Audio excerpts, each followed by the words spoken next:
You're listening to the Rural Press Club of Queensland's Lunch Series podcast. If I can just interrupt your lunch, my name's Michael Blakely. I'm a committee member of the Rural Press Club. I'm just going to give you a short introduction to Don Mackay, who I'm sure many of you know. If you don't, this is, as I said, an abridged version. Don's been involved in the beef sector for over 40 years and contributed both commercially and to non-profit organisations as well. Don joined the board of the Red Meat Advisory Committee in October 2016, bringing with him over 40 years' experience in major corporate agriculture in Australia. This includes roles such as Managing Director of Ranges Valley, Managing Director of AACO and General Manager of Elders.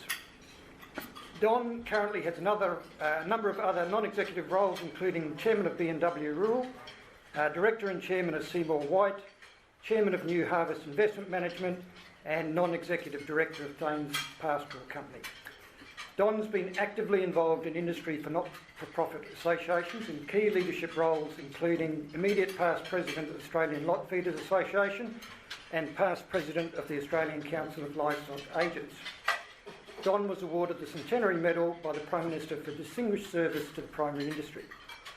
As ARMAC Chair, Don's chaired the board in a time of immense transformation and change for Australia as environmental conditions have changed and, probably just as importantly, a rapidly demanding consumer base has evolved. Don spearheaded two flagship projects connecting red meat businesses, i.e. levy payers, direct with consumers in the community. This includes the Australian Beef Sustainability Framework and the Industry Affairs Service Unit. Would you please join me in welcoming Don to the Rural Press Club.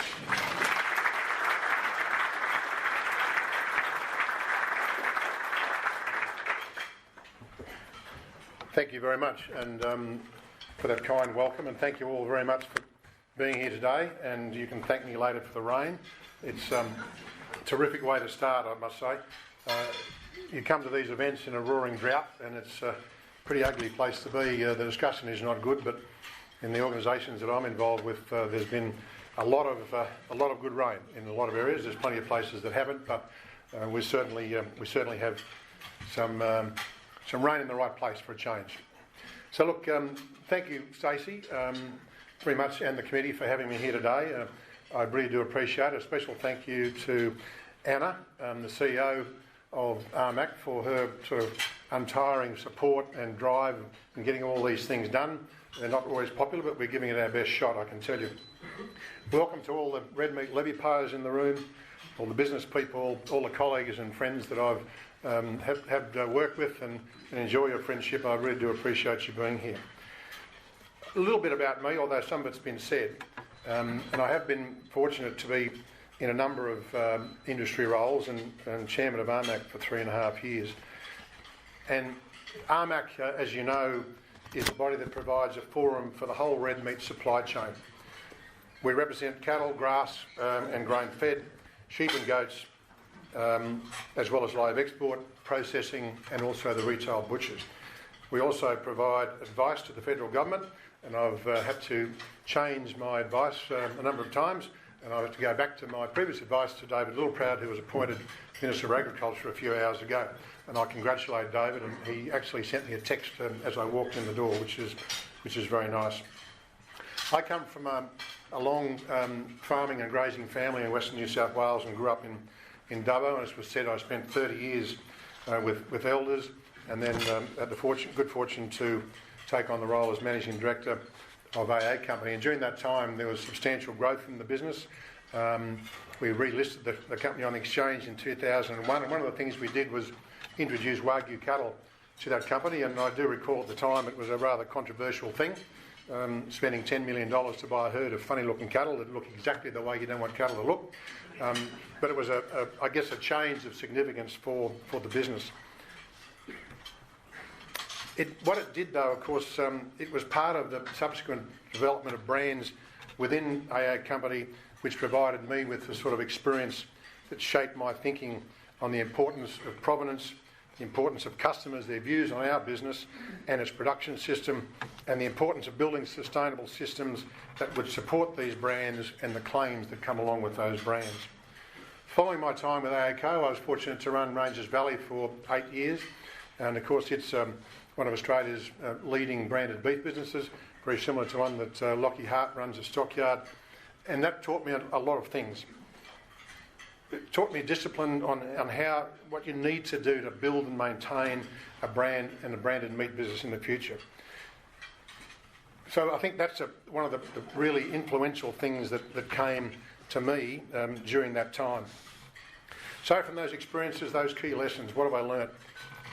The increasing move away from commodity production to brands is a significant change that brings rewards of greater returns, greater customer recognition and greater loyalty.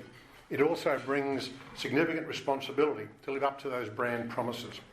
When first taking Ranges product into Europe in 2014, the issue was really brought home to me in stark relief. Following a presentation to a range of potential customers, a large German meat distribution business said he loved our products, but first he needed to answer a couple of questions. Did we have animal welfare and environmental policies, and were they independently audited? He also required similar assurances regarding our HR policies. This was another defining moment for me, and given we could satisfy those requirements, we started business with that company. While not all customers need that level of assurance today, it will progressively become a more normal expectation until it becomes how all of us, from farm gate to plate, do business. So the lessons. Lesson 1. To maintain our loyal customer base and community goodwill, we will need to do more with our product.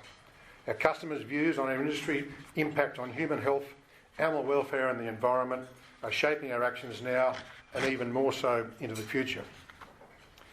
If we don't understand this and work with this knowledge, we will be committing our industry to constant and relentless attack from those that seek to destroy animal agriculture generally. I'm sorry, I should have been moving the slides. And yes, that is old. Greg looks, he's exactly the same age as me. He's actually aged a lot better than me, but nonetheless.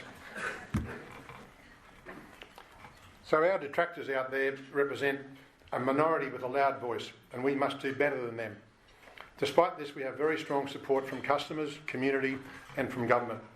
94% of all Australian consumers love, trust and consume our products every day. We are doing better than a lot of people think. We need to be as good, though, as the likes of WWF and Animals Australia in continually and effectively prosecuting our case to the community. Climate change, and particularly specific weather events, have become the touch point for activists in proving that animal agriculture is destroying our world. It's an easy excuse for people to have one less red meat dinner and feel that somehow they are saving the planet. The recent fires have been the most politicised natural disaster in my lifetime. The PETA organisation has this past week been running a major campaign blaming the wool industry in part for the fires. Our ability to counter these claims and maintain support is vital, and to date this has been manifestly inadequate in my view. What the bushfires showed was a complete failure of resourcing and preparedness to defend vast areas of Australia, and particularly those in agricultural production. National parks have been allowed to become a disaster waiting to happen. Successive governments have been asleep at the wheel, despite constant advice to the contrary. So the PETA stuff is a tiny threat, but the key learning is that we weren't as a nation ready to deal with the worst bushfire incident in recent history, nor the ramifications it would have for our industry. And we in turn are again being beaten up by the anti-animal industry movement. So lesson 2. As an industry, we have failed to adapt and modernise with many opposing organisations in civil society. This is something we cannot allow to run unchallenged. And our approach to building industry structures that can deal with the new world is critical. We must be strong, must be competent, well-funded and able to move quickly and decisively. An evidence-based climate agenda that places managers of the land mass as part of the solution, not the problem, is key to positioning our industry at the head of the table in the ongoing debate about the future of animal agriculture. With 72% of Australia managed by our industry, it is the revenue from this production and the strong commitment from our industry that manages the weeds, the feral animals and the fire risk. We are much better at this than governments will ever be. let alone the unimaginable socialised cost of them trying to do it without us. As an industry, we've sent a clear signal to our markets by committing to have net zero emissions by 2030, which includes a dedicated long-term research program to reduce methane-generated emissions. With apologies for using one of the most quoted lines of all time from Albert Einstein, but it does express our position. The definition of insanity is to continue to do the same thing over and over again and expecting a different outcome. So our current approach is not cutting through. We are being drowned out by the sheer volume of conflicting information and exaggeration as to the impacts of red meat production on the environment. We must deal with this issue now. Left unchallenged, it will inhibit our ability to capture the opportunities and accelerate a decline in support of our industry. Today we have tremendous support from the vast majority of the public, but we cannot take that for granted. As a result of this, we are developing a more aggressive and proactive approach to dealing with these issues, and I'll talk more about this later. If we don't step up, we'll fail altogether. Historically, we have acted decisively and in a unified way when confronted with a significant problem. Many in the room would remember the cotton trash chemical residue issue as a good example of where industry cast aside sectoral concerns and got on with the job. We cut through, we had support from government, we solved the problem, and we had significant risk of losing major markets. We have not always been as pragmatic when dealing with less immediate and longer term issues. We have tended to bunker down and defend our own patch without enough consideration of the greater good. Lastly, as an industry, we have not been prepared to call out bad behaviour. Not dobbing in is a national characteristic, but something we cannot afford if it is going to have a dramatic impact on the industry as a whole. If you run a feedlot, a live export business or a processing plant, you can lose your licence to operate if you do not act appropriately. In the on-farm production sector, that's not the case. The vast majority of producers, of course, do the right thing and in fact are world class in production, welfare, environmental management. It will be a requirement in my view that in the future to be able to we'll have to objectively substantiate this. We should not be afraid of this. It's our competitive advantage because we can do this. The screams we heard when we introduced the online LPA program, which required completion of a simple form and the payment of $20 a year for 3 years, is an example of industry doing the right thing but not adequately selling the why to producers. This is not a criticism of anyone involved, but is a reality of introducing change when people don't understand the long-term benefits. These programs are what will keep us in business in the future, and producers must step up in turn because they will reap the rewards. If we ignore these changes, we will fail. If we don't have the ability or the strength to lead industry to adopt this change, we will fail. If we don't take up the current opportunity to modernise industry leadership and capacity, then we will also have failed. Leadership is not about being elected or appointed. Leadership is what you do as a leader after that. It's about your actions and your commitment to what you believe in. Leadership can't be blind, however. You do need to bring people along with you to the extent that is possible. But you can't simply seek to do the popular thing. You have to do the right thing, which is rarely the easy thing. It takes vision, a commitment to stay the course, and an ability to sell the benefits of doing what may be unpopular in the short term, but will deliver sustainable benefits in the long term. Lesson 3. In order to achieve a better red meat future, a clear vision will be needed. So this is my vision for 2030. It's a small microcosm of what I think will represent our industry in the future. So my vision for 2030 is that red meat is the first choice for millennials and their kids because they know it is good for you, they know it's good for their health, they know it's good for the planet, and they're willing to pay more for it. To achieve this, we need to answer some questions. Do we view our loyal Australian customer base as our best asset? Are we ready to adapt and evolve in the face of major headwinds and major opportunities? Do we have well-funded, professional, global-looking industry organisations providing the best advocacy, policy, market and research that they can? So firstly, our customers. It's 2020 and Australians love red meat. We're the world's 6th largest red meat eater per capita, consuming around 3 times the global average for beef and 5 times for sheep. We have a fiercely loyal Australian consumer base, with over 23 million Australians enjoying red meat each week. And vegetarians too, with 2 out of every 5 vegetarians who identify that way also identify as occasional red meat eaters. Looking globally, the world will have 8.5 billion people by 2030, and this will deliver unprecedented demand for nutritious and high-quality protein. Global beef consumption has grown 20% over the last 30 years. Sheep meat has a similar story, growing 50% over the last 25 years.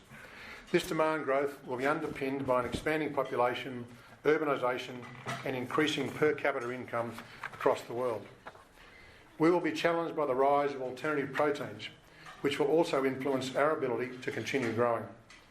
The ability of affluent customers to make lifestyle choices to reduce red meat consumption is also a limiting factor.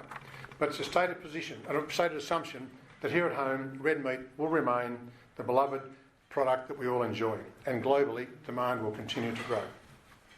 But make no mistake, despite this global protein craving, our customers and communities will rightly demand more and more from us moving forward. The world wants more meat that is ethically, environmentally and economically sustainable. People want food that's good for their kids and that builds a better world for them and does not degrade it. They want to feel good about Australian red meat. As an industry, we should also want for our loyal customers as well. And we in turn should come to realise that our diners and purchasers of red meat are our absolute best political assets and the ultimate advocate. 23+ million Australians are a powerful club. By 2030, we seriously need to get smarter about harnessing this power. It is our customers and our diners that give our industry this clout. Imagine every restaurant, butcher, supermarket that sells our product being our shop front for advocacy. They are now, but we need to give them better tools. In addition to the work of the peak bodies, the MLAs, the Ag Forces and the NFFs and the work that they all do. We have sold a lot of red meat, but have repeatedly and continuously failed to utilise these best assets in our favour. The voting and red meat eating Australian public, plus the 400,000 strong workforce that is this industry. A better red meat future with people choosing red meat for their health and their environment means our consumers will be our best spokespeople. We can't just rely on espousing and our economic and regional credentials to retain this support for our industry. So, as an industry, are we ready to adapt and evolve? We're already an industry of national significance. Total annual turnover is $65.7 billion, with $28.5 billion in sales. We expect that 60% of the beef will be exported, both beef and sheep meat and goat meat, and the balance, of course, is consumed here at home. So with that combined workforce of over 400,000 jobs, 90% of these are, of course, based in regional Australia. 80,000 businesses that come together to provide great eating experiences, producers, lot feeders, manufacturers and livestock exporters. Our herd is around 2% of the global cattle numbers and our flock around 6% of global sheep. We're the world's largest exporter of sheep meat and goat meat and the 3rd largest in beef. So in the grand Australian tradition, we certainly bat well above our average on a global scale as a small but influential global exporter. Red meat production is the only truly national agricultural industry. We are in every electorate in this country. We are a big, serious business of national significance, and looking out to 2030, we need to act like it and influence government policy and community thinking more importantly. The Industry Strategic Plan, or Red Meat 2030, provides us with a pathway to do just that and become an industry that is famous for being an industry of profitability, of people and of purpose. So the plan was launched in October 2019 and is the shared vision and direction for Australia's 80,000 red meat businesses being delivered by 10 industry partners. Through Red Meat 2030, we've committed to, together, double the value of Australian red meat sales as the trusted source of the highest quality protein. No mean feat. To achieve this, we must grow our slice of the pie from $28.5 billion to $57 billion. On the current growth trajectory with demand outlook, we should hit $45 billion. So we will need to dig deep to maximise every part of every animal and maximise every market to deliver as high a value as possible. To talk of such ambitious economic growth may seem tone deaf, particularly here in Queensland, which is still 67% drought declared. We are in the 10th year of drought in some areas and just starting to recover from the devastating Gulf floods. Recent rains, which I bought of course, may signal a return to more normal wet seasons, which is clearly very encouraging. It is without doubt the impact of the current drought in particular that will have long-term and far-reaching consequences that we haven't even been able to predict yet. Emotional, environmental and of course economic. There are also untold indirect consequences for all businesses in these areas that we'll need to face, including rising insurance costs, access to finance and more levies on emergency services. Despite high prices and unprecedented demand, it will continue to be a very difficult time for many people living and working across regional Australia, in fact in all agriculture, not just red meat. However, with this strong demand comes opportunity to regrow our flock and herd and be bigger and better than ever by optimising animal production for the environment and the market. Developing and using more sophisticated genetics, with Ewan Murdoch sitting next to me at the table, and developing drought-resistant forages and feeds to maximise feed conversion and reduce greenhouse gas emissions. So putting resources back into our region for industry development, extension and commercialisation for businesses rebuilding after any weather event is critical. These will all be key initiatives under Red Meat 2030 and will assist regions in whatever state of recovery they are in. We of course need to adapt and evolve, but we need government to work with us and come on the journey with us. We need policy leadership hand in hand between industry and government. There is rightly a lot of policy scrutiny on extreme weather events by all levels of government, with government announcements and new agencies being established at a rate of knots. Here are a few from the Commonwealth. Regional Investment Corporation, 4 billion, Future Drought Fund, 3.9, the Northern Queensland Flood Response Recovery Agency, 3.3, Bushfire Recovery, 2 billion, North Australian Infrastructure Fund, 5 billion, with only 40 million spent in 4 years. These programs total around $18 billion and are underspent and undersubscribed. Despite NFF and the Morrison government's commitment to farmgate agriculture being $100 billion by 2030, there is no dedicated fund to support this initiative for businesses to directly access, or an Australian Sovereign Wealth Fund to attract long-term investment to Australian agriculture. We also need to challenge our regulators to do better. We have fallen behind our competitors in so many ways when it comes to compliance and cost. We've allowed governments to increase more and more fees and charges on our supply chain simply for the price of remaining in business. My point being, we don't lack willingness from government to help us achieve our 2030 ambition, but looking at these figures, we sure as hell need to help them spend it. So, can we change and are we ready for the future? Are we, as an industry, progressive enough? How do we want our industry described and perceived by 2030? As food producers and managers of the landscape, we are firmly part of the climate solution and not the problem as discussed previously. We should be fairly and properly rewarded for this. Red Meat 2030 seeks to develop an eco-rewards model for Enviro beef. Write that down, John and James. And red meat that properly rewards producers who are managing Australia's land mass in a sustainable way. Just me surmising, perhaps it requires repurposing some of the vast amounts of available government funds to promote industry activity in achieving this goal. The immediate reward is a community that understands and values the contribution that we as an industry make. Our environmental credentials that can deliver this Enviro meat will be a significant reason for that discerning consumer who will seek to buy our product and for it not to be a reason to avoid it. This will be key to achieving my vision of the millennials. Like clothing, synthetic meats or alternative proteins are a part of the way we do business now. Don't get offended. Do better and promote our beautiful natural food grown from the land. Misinformation and fake news is a real thing, and the red meat industry will have to counter this. It is very easy to get disheartened by what we see on Twitter and Facebook. The reality is we are more loved than disliked, with our Australian customers remaining extremely loyal, with a very low conversion to veganism and vegetarianism. As mentioned earlier, to be proactive in this area, we have developed the Industry Affairs Task Force, which is a whole supply chain approach to proactively engaging with consumers and the broader community. We will be selling our credentials and dealing with misinformation more aggressively than ever before. We want to engage with the broader community and use our loyal customers to help us promote our red meat. Industry leaders talking up our industry is not effective on its own.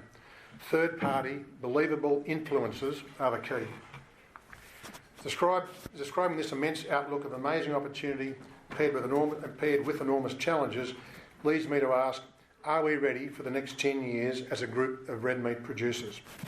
No matter how ambitious our Red Meat 2030 strategy or how much we refine our industry structure, what we really need to change is how we relate to each other and how we relate to the community. For Aussie red meat to be the first choice, we need the whole community, even those who don't necessarily eat our product, to better understand it, to reduce the developing negativity. We have failed as a collective to become a broad-scale supply chain with loyal and trusted relationships. Many good businesses do this now, and they reap the collective rewards for doing that. So we need to get past the us and the them and recognise as a supply chain we are all customers to each other, and these relationships should be our most important. There's no live exporting, manufacturing, feedlotting without farmers, and there are no farmers without live exporting, manufacturing and feedlotting. None of these things are viable without local and global customers choosing good Aussie red meat. Without all these ingredients, we are certainly not able to continue supporting vibrant bush communities or attracting proactive government policy or investment. Those issues, those headwinds are common to us all. So too are the opportunities and the wealth creation across the supply chain. Being totally consumed by one will almost certainly cancel out success in the other. Changes to how we have done things as an industry is often met with fierce and violent resistance, with some key examples being many delivered by MLA. Meat Standards Australia back in 1998, NLAS in 2004, the Australian Beef Sustainability Framework and tests here in 2015, and the announcement of net carbon neutrality being identified and announced as feasible and attracting significant interest, with several brands converting to carbon neutral supply chains, including Flinders & Co and NAPCO's 5 founders, Brandon Stephen Moore is here in the room today. Nothing good comes easily, and by necessity in both industry and in business, you'll always be dragging the squeaky wheel to the finish line. These are not the people for whom we should set ambitious policy and investment, nor are they the ones we can hold back progress for. So are we willing to be brave over the next 10 years? So finally, are our current industry systems effective?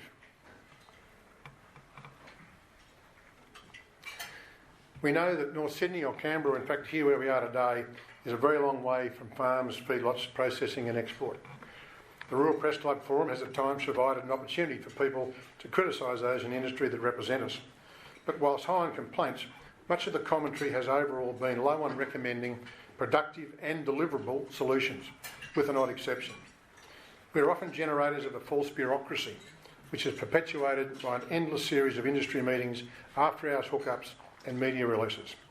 A current calculation puts the number of national agri-political committees to over 130. Many of these meetings are very important, but certainly not all. Many businesses fail to engage with the national industry associations simply because of the intensive time and travel requirements. And a lot of people in this room have been part of all this and put in enormous hours to contribute to industry, and they know exactly what I'm saying. This industry bureaucracy is so unique, we have actually been given our own special brand of politics, agri-politics. I don't see a mining politics or something else, we've got our own brand. So there's got to be a better way. Now, to be a little bit more controversial, I need a shield like John Howard did. Do we need compulsory levies? Much of the political noise that we are currently seeing within agri-politics is directly as a result of having mandatory levies. Many of you here work in industry that understands the cost by every particular enterprise. But to paint a picture, 16 levies paid by our sector to 5 key recipients, with government stumping up co-investment to MLA, who provides that to MLA, AMPC and LiveCorp on a matching basis. $132 million last year, plus $80 million from the feds. In the scheme of an industry turning over $65 billion in the same period, this is relatively small.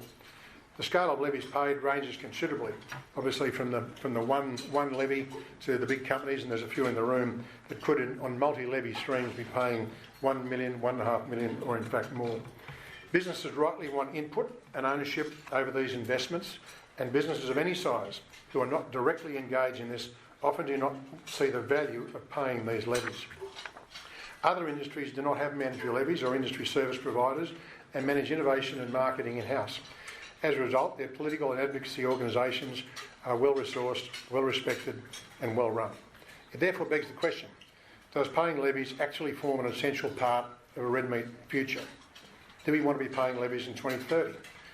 There is in fact a mandatory review of levies, and someone will nod to me, but I think 2023, and I think that has already started in terms of being in train. So this process will be under review. There's clear evidence of great things being achieved with the levies that our organisations have paid in the past. But is this the plan for the future? There are some industry members who would in fact like to see it increased. There are others that would like to see it move to a voluntary basis. I am not advocating any particular position. I'm just asking the question because you will be asked this question in the next couple of years by your representatives and by government. Is that what you want? So what is the culture of our industry? Who are we? We need to establish an understanding across all sectors of what is expected in a high-quality business culture. Not one person in this room wants to be famous for another live export ban, the terrible footage from the Awasi, or a major product recall. As an industry, we have failed on these occasions by not tackling these issues head-on as a collective. We weren't ready in 2011. We fell short to some degree in 2017. So in 2030, do we want to be an industry famous for employing more crisis managers, more consultants, or should we be breaking this mould, professionalising more so that we are a dynamic organising force? So lastly, are we prepared to do better? As custodians of the little known, little understood and rather dusty old thing called the Red Meat MOU, in September 2018 we commissioned Dr Varghese to develop a white paper on what was a better red meat future and what that would look like. The MOU is the historical rule book for how the red meat industry delivers its policy, advocacy, marketing, research and integrity systems. Some of it is still relevant and has generally served us very well, but a lot over time and by convention has progressed and adapted.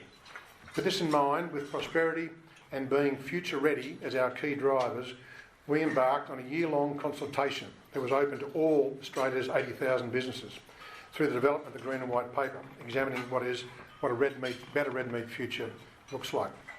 The White Paper was produced by an industry task force of industry experts, some of them are in the room, family and corporate levy payers and former state and federal ministers. It's a well-considered document and suggested the following key reforms based on broad industry feedback. This is not Don Mackay's plan.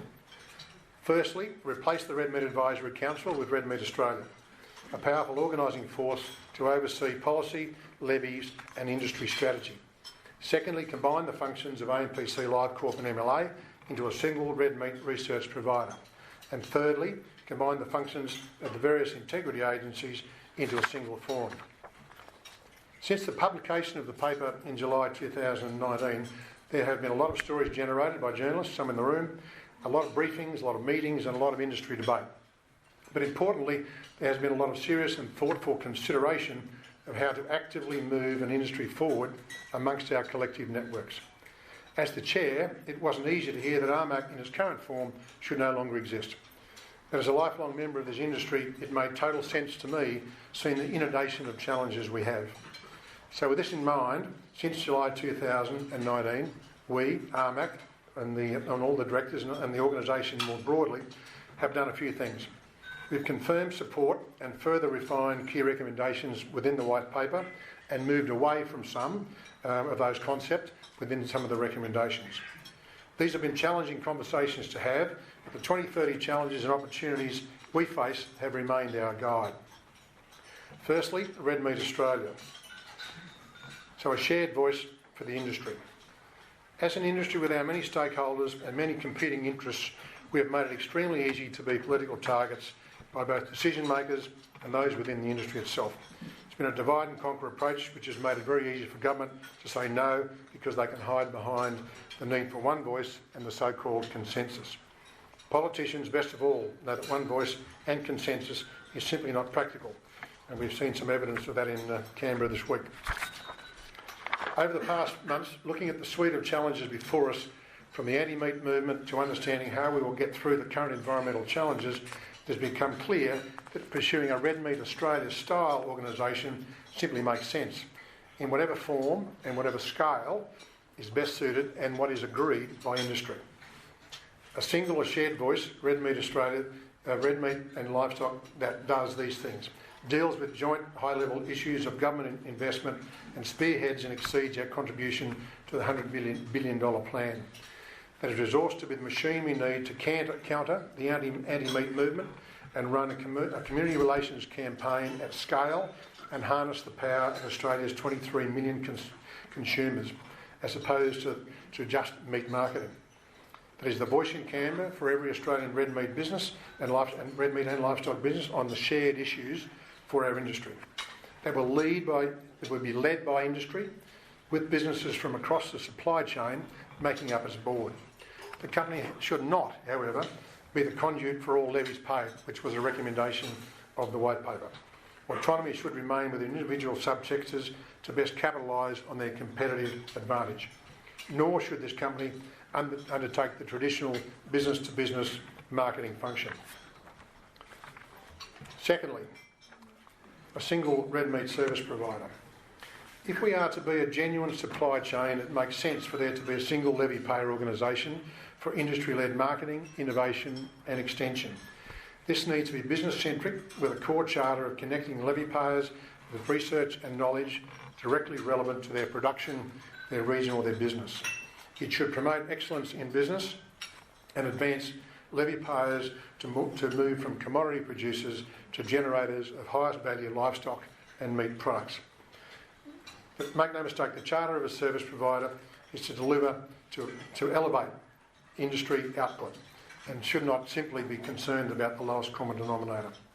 So combining the functions of AMPC LiveCorp and MLA, research and marketing should at the very least be a skills-based board, which we understand and is a requirement of the Commonwealth. Continue to deliver on the Red Meat 2030 commitment. This is an important commitment of that plan, that 10% of all R&D dollars that are allocated must be allocated to extension and adoption services as a requirement of approval at the time. A significant change from where we've been. A lot of good work been done, not enough of it has been taken up. Be levy payer owned, with levy payers retaining autonomy across prioritising funds in the 4 streams, in a manner that works for their businesses. Be it production, livestock, export or processing.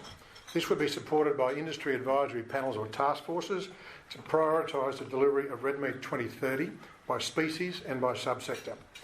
We will be trialling this levy payer-led model this year through a pilot approach to task forces, leading with one on animal welfare and environment. And that will be comprised of business leaders from across the entire chain. Collaborate with other agricultural commodities on big ticket items, including water, climate, fodder, etc. It should not, though, remove the marketing from the research arm. Marketing will remain there. Not be one mega agricultural RDC, and not combine the functions from other proteins such as pork or chicken, nor absorb other ruminants such as dairy or wool at this stage. We aren't doing this simply to change for change's sake, nor is this a reflection on our current service providers. Over the coming months, we will be developing a business case that considers all key financial and non-financial issues, including how to generate increased investment into our industry. The development of that business case, I think, is the key.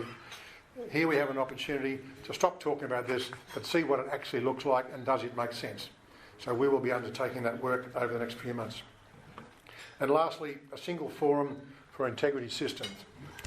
This makes absolute sense and I think is a core part of our 2030 success. So to paint the picture, we currently have 6 industry-led and 8 semi-statutory or statutory organisations that we have multiple input into, and not including the state and territory interfaces as well. So we are actively pursuing this approach with PwC under the direction of MLA. They're undertaking a scoping study and look at the sense of combining those relevant red meat functions and services, including Ausmeat, Safe Meat, Integrity Systems Company, LGUT, which is the live exporters, and Animal Health Australia. So service delivery back to industry, providing the integrity claims, should sit at the core of any combined entity. One system for our government, our markets and ourselves is one way of streamlining our industry, our own industry-led bureaucracy, and delivering on our promise to the world. Done right, this will make life easier for red meat businesses everywhere, and this single agency could eventually run on a commercial and for-profit basis. Some elements of it already do. A good story is simply not enough, and telling it will not save us in the most discerning of markets. So over the next 12 months, following the completion of the PwC report, we expect to be moving towards one integrity desk for all Australian red meat. Now to the role of peak industry councils. I'll upset half and half will love me, so that's always the way. I said that to Bridget McKenzie, and she said that's my life every day I get up, and I'm learning to love that. It's been unclear in the post-white paper world what role the 6 peak councils should or will play. This has caused concern for many working within these peak bodies or those with existing or historical allegiances. The reality is, in the commercial world across red meat and livestock, we are all customers to each other and are one chain, but we all have very industry-specific and internal issues to deal with and manage on a day-to-day basis. So our 2030 operating model does include representative, successful, highly performing and well-funded peak industry councils to determine their own path on issues that are not shared. A major stumbling block, which has been an issue, I guess, primarily for the grass-fed, but also the sheep sector, has always been the money and attracting investment from businesses to deliver this natural view for grass-fed cattle in particular. So many hard-working cattle council CEOs and presidents have tried and struggled over the last 8 years to get acceptance for the changes that they have promoted. They are to be applauded for the changes they have made, but the major end game has been very, very hard to achieve. The money in our industry resides in the service providers, particularly MLA. The development of good policy and advocating that policy to government, the community and industry is the responsibility of the peak industry bodies. Many producers believe they have paid enough in levies to get these activities done without paying further fees, which leaves several of these bodies struggling for funds. At the same time, MLA has been constricted by their statutory funding agreement with government, which prohibits using levy funds for this purpose. The Australian pork model shows the sky did not fall in when levies have been used for policy and advocacy, and Dairy Australia announced, I think last week, they are calling for a single research and advocacy approach. I believe in the current environment there is an appetite for this to change, and for levies to fund those national bodies for good policy development and promotion for their individual issues and be levy payer centric organisations. It requires a clear definition of political activity, and one that we as an industry have put forward now twice, and I think is becoming accepted. The exclusions would include using levy funds for political campaigns or how to vote campaigns, for example, but can permit the legitimate use of levies for good policy development and advocacy. It is our view that the Peak Industry Council should in part be funded by levies if they are to be part of our 2030 future, because of the essential nature of industry needing to lead technical policy development from within. We believe there is an appetite from the Commonwealth Government, both politically and from also within the public sector, to deliver, which would be a very significant change. So in summary, my vision for the Aussie red meat industry is this. Consensus is not practical in an industry of this scale. As I explained, big changes to the industry have always been made by leaders with genuine vision and a very thick skin.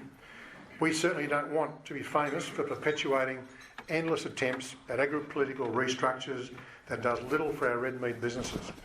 We want to deliver a model that can properly represent their constituents. Part of having an opinion means actually addressing the underlying issues in a highly charged political space, not just complaining about it. If you want to have a single voice, you need to get behind that voice and be a part of it. So ask yourself, when it comes to industry strategy and a high-performing industry operating model, what do you want the contribution of yourself and your business to be? A major stumbling block, which I've already told you about, I know spending the next 10 years complaining about the increasing anti-meat movement, the lack of leadership and response, perpetuating the plethora of small breakaway stakeholders, and good old agri-politics is simply not good enough. We need to get on with it, put aside our individual biases and help raise the tide that will lift all vessels in this industry. In Red Meat 2030, we have a plan and the resources to go out and deliver for business and be an industry of profit, of people and of purpose. In the post-white paper world, we can organise our industry through acting on many of the recommendations so we can be the professional and powerful organising force we should be to governments, our competitors and to the community. Most of all, we need industry leaders to take this current opportunity to show real leadership rather than deflecting change and kicking it into the long grass again. So believe in a vision for the future. Be prepared to prosecute the case for your positive change and take our industry forward for the next 20 years with strong institutions that will capture the opportunities and repel the challenges. For myself, I'll be retiring at the end of this year in October as Chair of the Red Meat Advisory Council and look forward to following the success of our wonderful red meat industry from the sideline rather than the front line, as I've been prodded up out of the trench once or twice as you get shot. It is time for the next generation of leaders, and there are many, and there is a number of very good next generation leaders in this room. Time for them to step up, take on these issues and deliver the wonderful opportunities that this industry has in front of it. And finally, as I said at the beginning, what I want is to look forward to observing my vision of the millennials queuing for red meat in my local butcher shop in Kenmore because it's good for them, it's good for their children, it's good for the environment, and as always, it's a wonderful eating experience. Thank you very much. You've been listening to the Rural Press Club of Queensland's Lunch Series podcast. To book a ticket to our next event, visit our website at ruralpressclub.com.au. Music supplied by audionautics.com.